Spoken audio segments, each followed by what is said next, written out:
तो पिछले एपिसोड में हमने देखा कि मिजुई और जियाफन की फाइट हो रही थी, जहां पर मिजुई जियाफन पर काफी सारे अटैक्स करती है। लेकिन इसके बावजूद भी हम देखते हैं कि जियाफन बार बार से फाइट करने के लिए खड़ा होता जा रहा था, जो देखकर मिजुई को काफी ज्यादा गुस्सा आ जाता है और इसलिए उसने जियाफन पर अपना इटर्नल फ्लेम फायर अटैक कर दिया था, जिसके बाद उसे लग रहा था कि शायद वो जीत गई और वो वहां से जाने लगती है। अब नेक्स्ट एपिसोड बिल्कुल उसी सीन से शुरू होता है, जहाँ वो अभी मैदान से नीचे जाने ही वाली थी कि तभी उसे अपने पीछे कुछ हलचल सुनाई देती है, जिस पर जब वो देखती है तो वहाँ पर बहुत सारी डार्क एनर्जी मौजूद थी और जियाफन भी पूरी तरह से डार्क एनर्जी में कवर हो चुका था। उसके आसपास मौजूद ये खूनी औरत देखकर वहाँ पर मौजूद सारे लोग काफी ज्यादा हैरान हो गए थे कि तभी अचानक हम देखते हैं कि जियाफन ने काफी तेजी के साथ आगे बढ़ते हुए मिजुई पर अटैक करना शुरू कर दिया था। यहाँ जियाफन की रफ्तार और ताकत काफी ज्यादा बढ़ चुकी थी, जिसकी वजह से वो मिजुई पर काफी ज्यादा खतरनाक अटैक कर रहा था। लेकिन मिजुई भी किसी से कम नहीं थी, जिसकी वजह से हमें यहाँ पर एक जबरदस्त फाइट देखने को मिलती है। इस फाइट के दौरान हम देखते हैं कि जियाफन पर मिजुई की किसी भी अटैक का असर नहीं हो रहा था। बिल्कुल ऐसा लग रहा था जैसे कि उसे अब कोई भी दर्द महसूस नहीं हो रहा। जबकि साथ ही साथ हम देखते हैं कि जियाफन का गुस्सा उस पर हावी हो चुका था। वो काफी तेजी के साथ मिजुई पर अटैक कर रहा था, जैसे कि वो उसे यहाँ पर जान से मार डालेगा। इन्हीं अटैक्स के दौरान हम देखते हैं कि जियाफन ने अपने मैजिकल स्टिक का इस्तेमाल करके मिजुई पर एक जोरदार अटैक कर दिया था, जिसकी वजह से मिजुई काफी बुरी तरीके से घायल हो चुकी थी। लेकिन इसके बावजूद भी जियाफन का गुस्सा ठंडा नहीं हो रहा था, बल्कि उल्टा उसके सर पर खून सवार हो जाता है, यानी कि उसकी ताकत और भी ज्यादा बढ़ रही थी। ये देखकर मिजुई भी समझ चुकी थी कि अब यहाँ पर बात मारने या मरने पर आ चुकी है, इसलिए मुझे अपना सबसे पावरफुल अटैक इस्तेमाल करना होगा। साथ ही साथ हमें मिजुई के बचपन का एक सीन दिखाया जाता है, जहां वो अपने मास्टर से कहती है कि मास्टर मुझे प्लीज ये डिवाइन थंडर टेक्निक सिखा दो। लेकिन उसकी मास्टर उससे कहती है कि नहीं, तुम अभी के लिए इस टेक्निक के लिए पूरी तरह से तैयार नहीं हो, क्योंकि ये टेक्निक काफी ज्यादा पावरफुल है और अगर तुमने इस टेक्निक को अच्छे से परफॉर्म नहीं किया तो हो सकता है कि इसमें तुम्हारी भी जान चली जाए। जबकि यहाँ प्रेजेंट में हम देखते हैं कि मिजुई ने उस टेक्निक को परफॉर्म करना शुरू कर दिया था। वहाँ चारों तरफ काले अंधेरे बादल छा गए थे, जबकि दूसरी तरफ मिजुई की तलवार भी हवा में चली गई थी। ये देखकर वहाँ पर मौजूद सारी मास्टर काफी ज्यादा परेशान हो गए थे, क्योंकि वो लोग जानते थे कि ये टेक्निक कितनी ज्यादा खतरनाक है और यहाँ पर अगर मिजुई ने इस टेक्निक को चल लिया तो शायद ही जियाफन जिंदा बच पाए।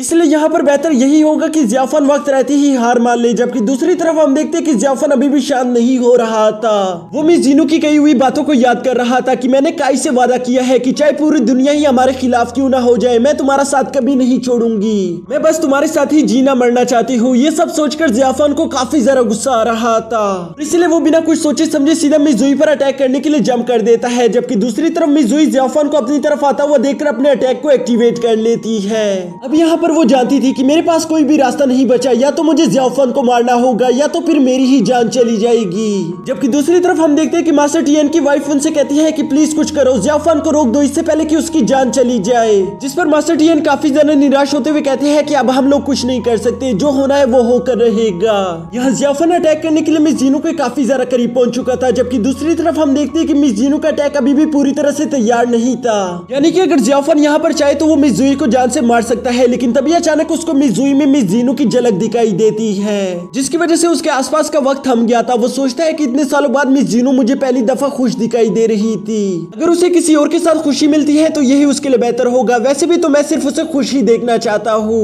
मेरे होने या ना होने से उसको कोई फर्क नहीं पड़ता। और अचानक से हम देखते हैं कि जियाफन ने अपने मैजिकल स्टिक को नीचे गिरा दिया था, यानी कि वो यहाँ पर पूरी तरह से खुदकुशी करने के लिए तैयार हो चुका था, जो देखकर मिजुई अचानक से काफी ज्यादा हैरान हो जाती है। उसे यहाँ पर समझ आ चुका था कि जियाफन उस पर अटैक नहीं कर रहा, बल्कि वो यहाँ पर अपनी जान देने की कोशिश कर रहा है। लेकिन अब मिजुई ने भी अपनी डिवाइन थंडर टेक्निक को एक्टिवेट कर लिया था, जिसकी वजह से हम देखते हैं कि जियाफन उस थंडर से टकराकर नीचे गिरने वाला था। ये देखकर मास्टर टियन फौरन से जंप लगाते हुए उसे कैच कर लेते हैं। जबकि दूसरी तरफ हम देखते हैं कि मिजुई ये राउंड जीत चुकी थी। ये देखकर वहां पर मौजूद मास्टर ज़ुफिंग उसके मास्टर को कांग्रेचुलेशन कहना शुरू कर देते हैं कि मुबारक हो, आपकी डेसिपल काफी ज्यादा ताकतवर है। जबकि यहाँ दूसरी तरफ मैदान में हम देखते हैं कि मिजुई के चेहरे पर अफसोस दिखाई दे रहा था, वो ये सब नहीं करना चाहती थी।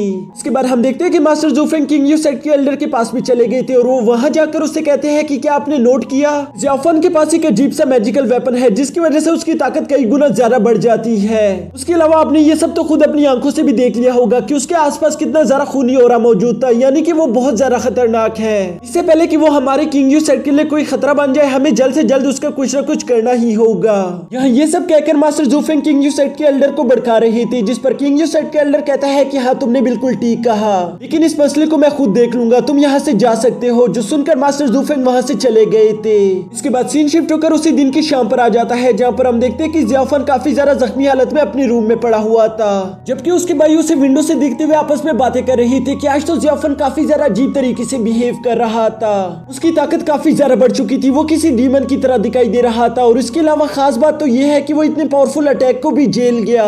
ये काफी ज्यादा हैरानी वाली बात है कि वो इस तरह के अटैक को झेलने के बाद भी जिंदा कैसे बच गया।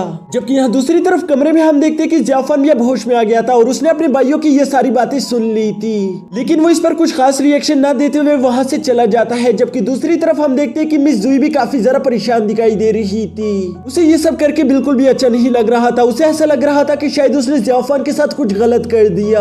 और इसी अफसोस के कारण हम देखते हैं कि कल के फाइट में वो अपना पूरी तरीके से ध्यान नहीं लगा पा रही थी, जिसकी वजह से ब्रदर का उस फाइनल मैच को जीत जाता है। यहाँ पर जियाफन और मिस जुई दोनों ही काफी ज्यादा परेशान दिखाई दे रहे थे और मुझे लगता है कि ये दोनों जल्द ही आपस में बात करेंगे, जिसकी वजह से शायद इन दोनों के दरमियान दोस्ती हो जाए। और इसी के साथ हमारा ये एपिसोड भी यहीं पर खत्म हो जाए।